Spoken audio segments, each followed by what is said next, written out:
네, 이번에는 분배 법칙에 대해서 배워보도록 하겠습니다. 저희가 조금 전까지 배운 법칙들은 덧셈의, 덧셈의 법칙이 두 가지가 있었죠. 네, 덧셈의 결합 법칙과, 네, 결합 법칙과 어떤 덧셈이든 먼저 해도 된다. 그 다음에 교환 법칙, 네, 교환 법칙. 네, 순서를 바꿔도 된다. 네, 순서를 앞뒤로 바꿔도 되고, 뭐, 원하는 대로 순서를 바꿔서 계산이 된다는 덧셈의 교환 법칙이 있었고요. 그 다음에 곱셈도 마찬가지로 네, 곱셈도 결합 법칙과 마찬가지로 네, 결합 법칙과 원하는 곱셈부터 먼저 해도 된다. 그 다음에 곱셈의 순서를 바꾸어도 된다. 교환 법칙. 이렇게 덧셈과 곱셈의 결합 법칙과 교환 법칙에 대해서 배웠습니다.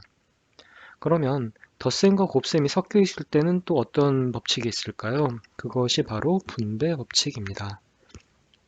분배 법칙이란 괄호 바깥에 있는 곱셈을 괄호 안에 빠짐없이 차례대로 곱해서 푸는 것을 얘기합니다. 무슨 얘기냐면요. 네, 괄호 바깥에 곱셈이 있습니다. 예를 들어서 2 곱하기라고 해보죠. 그러고 나서 괄호 안쪽에는 덧셈이 있습니다. 3 더하기 4라고 할까요? 예. 원래대로 하자면 그냥 계산을 하면 되죠. 저희가 곱셈을. 그렇죠? 덧셈과 곱셈이 있고 근데 괄호가 쳐져 있으니까 항상 괄호를 먼저 계산을 합니다. 네, 그러면 2 곱하기 7, 네, 2 곱하기 7이죠. 네, 2 곱하기 7인데 그러면 14가 되죠. 근데 이렇게 계산을 해도 되지만 우리가 분배 법칙이라는 걸 이용해서 계산을 할 수도 있습니다. 어떻게 하냐면 이렇게 또 이렇게 바깥에 있는 곱셈을 괄호 안으로 차례대로 넣어주는 겁니다. 그렇게 해서 계산을 해도 된다. 무슨 얘기냐면 먼저 이렇게 계산을 하니까 2 곱하기 3이 되고 그 다음에 더하기 또 2 곱하기 4, 2 곱하기 4가 되는 겁니다. 그러면 2 곱하기 3은 6이죠. 6 더하기 8이니까 마찬가지로 똑같은 답 14가 나오게 됩니다.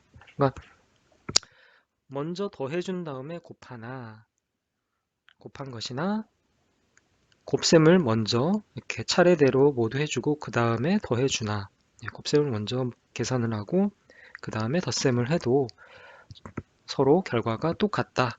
그래서 하고 싶은 대로 뭐 분배 법칙을 이용해도 되고 아니면 이렇게 덧셈을 먼저 계산해도 된다. 이런 뜻이 되겠습니다. 왜 이렇게 해도 괜찮은지를 도형을 통해서 저희가 설명하면 아주 쉽게 이해할 수가 있습니다. 방금 했던 계산 2 곱하기 3 더하기 4라는 것은 이것을 저희가 직사각형에 가로와 세로로 한번 놓고 보겠습니다. 세로가 2cm, 세로가 2라고 하고요. 세로의 길이가 2고 가로의 길이가 3과 4로 나누어져 있는 그런 직사각형을 놓고 보는 거죠. 직사각형을 놓고 보면 이 직사각형의 넓이는 어떻게 되나요? 가로 곱하기 세로의 길이를 곱해야 되니까 2 곱하기 가로의 길이 3 더하기 4죠. 그러면 이거는 그냥 2 곱하기 7로 계산을 해도 되지만 각각 직사각형 두 개의 넓이의 합으로 계산을 해도 되죠. 즉, 2 곱하기 3이라는 이 직사각형과 그 다음에 여기도 마찬가지로 2겠죠. 네, 2 곱하기 4 더하기 두 개의 직사각형의 조그마한 직사각형의 넓이를 더하는 거죠. 2 곱하기 4. 그래서 전체를 가로 곱하기 세로 2 곱하기 7로 해도 되지만 그렇지만 2 곱하기 3과 2 곱하기 4로 나누어서 더해도 똑같은 넓이가 되겠죠. 그죠? 작은 사각형 두 개의 넓이는 1번 사각형과 2번 사각형을 더한 넓이는 전체 사각형의 넓이와 똑같으니까 이렇게 증명을 하면 되겠습니다. 그래서 먼저 더한 다음에 곱하든지 각각 곱해서 더하든지 결과는 똑같다는 것이 바로 분배 법칙인 것입니다. 뭐 다른 예를 하나 들어볼까요? 4 곱하기 3 더하기 5 분배 법칙을 쓰면 어떻게 될까요? 네, 차례대로 안으로 곱셈을 해주고 나중에 더하면 됩니다. 4 곱하기 3 더하기 4 곱하기 5 이렇게 하면 12 더하기 20 이렇게 계산하면 된다는 거죠. 네. 그래서 일반적으로 우리가 표현을 할 때는 문자로 표현을 하죠. a 곱하기 괄호 안에 덧셈이 있을 경우 b 더하기 c일 경우는 먼저 곱셈을 차례대로 a 곱하기 b 더하기 a 곱하기 c 이렇게 분배, a를 차례대로 괄호 안에 분배해 준다. 그래서 분배 법칙인 거죠. 네. 네. 괄호가 근데 곱셈이 괄호의 왼쪽에 있을 때도 있지만 이렇게 네, 괄호의 오른쪽에 있을 수도 있습니다.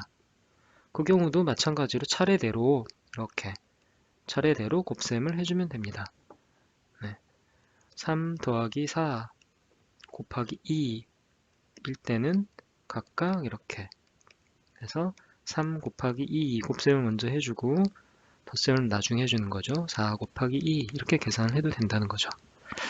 그 다음에 괄호 안에 덧셈이 여러 개 있더라도 빠짐없이 곱해주면 된다. 그래서 2 곱하기 3 더하기 4 더하기 5 이렇게 덧셈이 두 개가 있어도 차례대로 순서대로 차례대로 빠짐없이 하나씩 한 번에 하나씩 2를 괄호 안에 분배를 해주면 됩니다. 그러면 2 곱하기 3 더하기 2 곱하기 4 더하기 2 곱하기 5 네, 뭐 어렵지 않습니다. 순서대로 차례대로 네, 방금 전에 봤던 이런 직사각형을 떠올린다면 이런 경우에는 네, 어떻게 되나요? 작은 직사각형이 3개가 있는 경우죠. 네, 그래서 하나 더 있는 겁니다. 이렇게 3번 직사각형이 있는 거죠. 이 길이가 5입니다. 그래서 2 곱하기 3, 2 곱하기 4, 2 곱하기 5 해서 각각을 더해주는 것이나 3, 4, 5를 모두 더한 가로의 길이와 2를 곱해주는 것. 그래서 2 곱하기 3 더하기 4 더하기 5나 각각을 곱한 다음에 더한 것이나 결과는 똑같다 라는 것을 알 수가 있습니다. 예. 그럼 이런 것처럼 괄호 바깥에 덧셈이 있을 때도 분배 법칙이 성립할까요? 그렇지 않습니다. 분배 법칙은 이렇게 가로 세로로 곱할 때처럼 곱셈이 괄호 바깥에 있을 때만 성립합니다. 그래서 이 경우는 그냥 네, 괄호 안을 먼저 곱해주면 되죠. 3, 4, 12, 그래서 14 이렇게 답을 내면 되지. 이거를 이렇게 덧셈을 따로 하고 나중에 곱셈을 한다? 그런 것은 분배 법칙이 아닙니다. 그래서 헷갈리지 말고요. 괄호 바깥에서 곱셈이 있을 때, 그리고 괄호 안쪽에는 덧셈이 있을 때, 그때 차례대로 분배해 주는 것이 분배 법칙입니다. 네, 문제를 풀어보겠습니다. 네, 다음 중 풀이 과정이 잘못된 것을 골라라 라는 문제네요. 네, 1번은 7 더하기 2 빼기 3이네요. 우리가 교환 법칙이나 결합 법칙이나 교환 법칙이 성립하는 것은 덧셈과 곱셈이기 때문에 네, 그렇기 때문에 덧셈으로 모두 바꿔보겠습니다. 7 더하기 2 더하기 마이너스 3 모두 덧셈이네요. 그렇게 되면 이제 교환 법칙이나 결합 법칙을 쓸 수가 있죠. 오른쪽을 봤더니 앞부분을 먼저 계산하고 싶어요 라는 얘기네요. 결합 법칙이 성립하는가를 물어보고 있습니다. 네, 덧셈이니까 결합 법칙이 성립하죠. 앞부분을 먼저 계산을 해도 됩니다.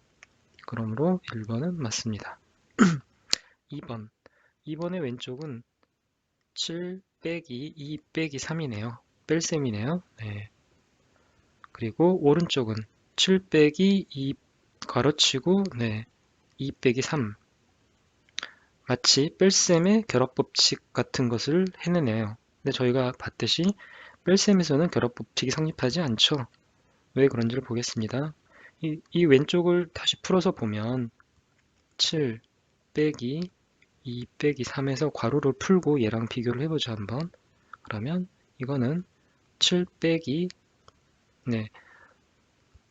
7 빼기 이 괄호를 벗기게 되면 괄호를 벗기게 되면 여기는 빼기 괄호가 풀리면서 이 덧셈이 뺄셈으로 바뀌고 뺄셈은 덧셈으로 바뀌죠. 그래서 7 빼기 2 더하기 3입니다. 왼쪽은 7 빼기 2 빼기 3인데 오른쪽은 7 빼기 2 더하기 3이죠. 그러니까 이거는 서로 좌변이 우변과 결과가 다릅니다. 그래서 2번은 잘못된 것이죠. 네. 이렇게 놓고 봐도 되고 그냥 계산을 해서 계산 결과가 같은지 다른지를 봐도 됩니다. 7 빼기 2 빼기 3은 계산해 볼까요? 앞부분부터 계산을 하면 되죠. 7 빼기 2는 5, 5 빼기 3은 2, 2가 왼쪽의 답이고 오른쪽은 7 빼기 2 순서대로 하면 7 빼기 2니까 5 더하기 3이니까 8이죠. 왼쪽은 결과가 뺄셈의 결과가 2고 오른쪽은 8입니다. 서로 다르죠? 잘못된 것입니다. 3번은 뭡니까? 그래서 2번에서 우리가 알 수 있는 거는 뺄셈은 반드시 앞쪽부터 차례대로 해야 된다. 뒤쪽에서 이런 것처럼 뒤쪽에 있는 뺄셈을 먼저 하게 되면 엉뚱한 결과가 나온다라는 것을 알 수가 있습니다. 이렇게 결합법칙을 쓰고 싶었다면 모두 덧셈으로 바꿔놓고 더하기 마이너스 3 이렇게 바꿔놓고 그러고 나서 결합법칙을 썼어야죠. 뒤쪽을 먼저 계산하고 싶어요. 덧셈은 얼마든지 그렇게 해도 됩니다. 그러면 7 더하기 마이너스 2 마이너스 3 이렇게 되죠. 그러면 7 더하기 마이너스 5 그래서 7 빼기 5는 7 빼기 5이니까 2 그래서 정답이 나오게 되죠. 그런데 바로 그냥 괄호를 이렇게 놓고 계산을 하니까 뺄셈의 결합법칙처럼 계산을 하면 안 되겠습니다. 3번입니다. 3번은 왼쪽은 7 곱하기 2 빼기 3인데 이거는 괄호 바깥쪽에 곱하기가 있고 안쪽에 덧셈이 아니라 뺄셈이 있네요. 그런데 얘를 덧셈으로 바꾸면 되니까 결국 분배 법칙에 관한 것이라는 것을 알 수가 있습니다. 이렇게 해도 되는지 한번 볼까요? 7 곱하기 안쪽을 덧셈으로 바꿔보겠습니다. 2 더하기 마이너스 3 그런 다음에 분배 법칙을 쓰죠. 그러면 7 곱하기 2 더하기 7 곱하기 마이너스 3 이때 이 마이너스 부호는 바깥으로 나올 수가 있습니다. 7 곱하기 2 그래서 얘가 바깥으로 나오고 마이너스 7 곱하기 3 이렇게 해도 되죠. 7이 양수고 얘가 음수니까 양수와 음수를 곱하면 결과가 음수라는 걸 알 수 있죠. 그래서 마이너스 이렇게 나왔다라고 생각을 해도 됩니다. 아니면 안쪽에 있는 음수 하나가 바깥으로 나오고 부호가 바뀐다 이렇게 생각을 해도 되고요. 그래서 결론적으로 오른쪽과 같이 결과가 나오니까 맞다, 참이다 라는 걸 알 수 있습니다. 그래서 괄호 안에 뺄셈이 있어도 분배 법칙은 그대로 쓰면 되겠구나 라는 걸 알 수가 있습니다. 무슨 얘기냐면 a 곱하기 b 마이너스 c 이거는 그대로 두는 겁니다. 뺄셈을. 그래서 a 곱하기 b 마이너스 a 곱하기 c 이렇게 뺄셈을 놓고 그대로 분배 법칙을 사용해도 된다라는 것이죠. 잘 알아두시기 바랍니다. 4번 3 곱하기 2 마이너스 7이네요.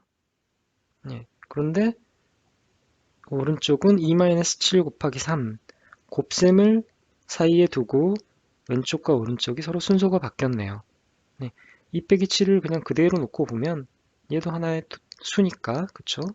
그래서 순서가 바뀌었기 때문에 곱셈의 교환 법칙이 성립하므로 얘도 참입니다. 5번은 무엇인가요? 7 빼기 3 빼기 2인데 여기는 마이너스 3 마이너스 2 더하기 7 이런 거죠.